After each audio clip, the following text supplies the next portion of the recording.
Well, speaking of crime in South Africa, the Gauteng Community Safety Department is on a recruitment drive. The aim to get 6,000 fit and agile officers to help fight crime. The successful crime prevention wardens will receive a 4,000 rand stipend during their training period. The Gauteng Community Safety Department, well, the head of that department is Nontsikelelo Sisulu, with us in studio tonight to talk more about this program. A very good evening to you, ma'am. Thank you so much for coming in. So a crime prevention warden, I don't think I'd heard of that until I read of your program.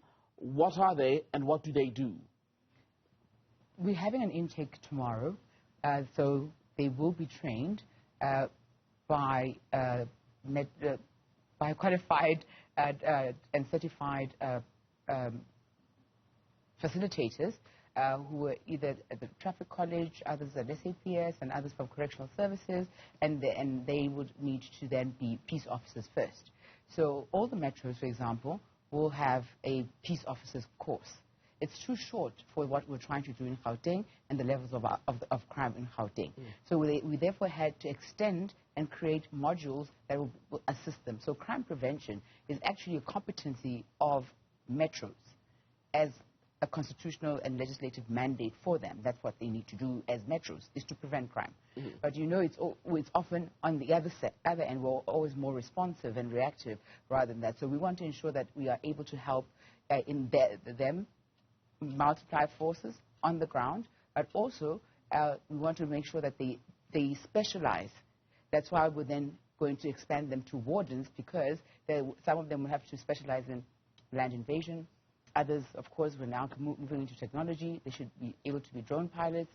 And others, of course, we still need them on the ground to assist the communities that are already trying to save their own communities. You're looking for 6,000. Is there a scientific way, for want of a better phrase, in which you're now going to split that 6,000 into the various categories as far as the need for officers, be it, as you were saying, illegal land occupation, be it day-to-day crime in some parts? Yes. It's ward-based policing, essentially, because we want to ensure that at a ward level, people are able to actually secure their ward and prevent the violence from happening in the first place. So that's the scientific way. But how do you decide which wards? The townships, the informal settlements, and the hostels, we know, do have high levels of crime. When you look at the top 30 police stations, the top 40 police stations in Gauteng that are not performing well, that have high volumes of crime that is reported, that they would be amongst those townships, informal settlements, and hostels. So we're looking at the data, what it's telling us. We're looking at the population size in each ward, and then we're indicating how many wardens need to be in that ward. How do you train them? What level of training do they receive? Because the powers that they're going to have, in fact, are quite wide-ranging. I'm looking here. Crime prevention, stop and search, arrests, attending to complaints, for instance.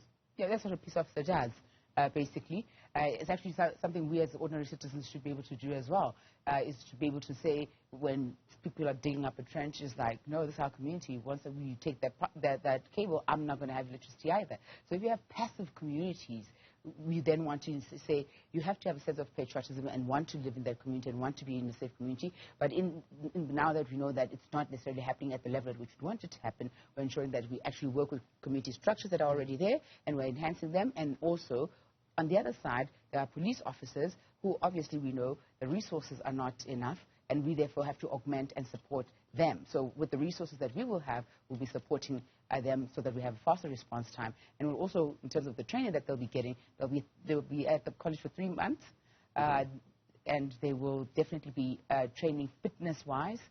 They'll then have different modules, like you're indicating. Crime prevention is a module that they have to study all on its own. And if, for example, they study investigation, it's a competency of SAPS, but they would need to know where their limits are. So you need to then empower them around when SAPS comes. If you are first at the scene, you need to move back, and somebody else needs to take over. So I was wondering about things like, are they armed, for instance? Because in some of these communities, I mean, we're just showing an insert now. Yes, it's in the Eastern Cape, but the story is so similar to many other communities where criminals are not just walking around with knives, but they've got guns. Yes. Of course, people have to go to the shooting range. They have to shoot, and shooting you have to pass.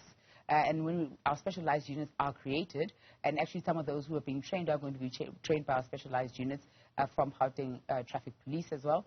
and they're going to be overseen by them as well, so that they can actually make sure that those who we have a provincial armorer who actually does the training, and we have other instructors who do firearm training. And for those who are going to be in a specialized unit, they will definitely have firearms. But you have to pass the competency, and legislatively they have to shoot at least twice a year, so that they keep up their skills around that. But they'll also have other tools of trade. This will be a 3-month course, as you were saying. There's a stipend, I think, of about 4,000 rand. Yes. Beyond the training period, yes, will there be financial compensation? 4,000 rand is financial Or compensation. is it for the while they're doing the work? No, it's just I mean, I'm being facetious with you. The 4,000 rand is a stipend for now because they're in training. Yes. But once they finish training, they'll then become part of the department, provided they've passed.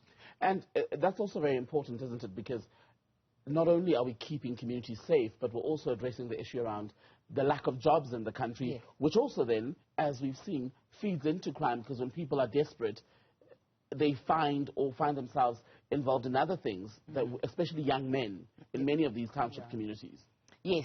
It is very true. It does happen, and of course, you know, with social development here, also assisting in terms of those who want to go to rehab, you have that part, and of course, we want to assist in ensuring that there is a prevention of people using the drugs or being led to use the drugs, so that we can actually make sure that we are multi-layered, multidisciplined, and that we are actually working together as law enforcement agencies. This all kicks off tomorrow, correct? This all kicks off tomorrow. Do you have all 6,000 ready to go? We have all 6,000 ready to go. If nobody chickens out and getting onto the bus, anybody who's late at their 5 pickup points, they're gone. It means you don't have discipline from the beginning. Oh, so I can't enlist this time around. But thank you very much for coming in. Thank you for having us.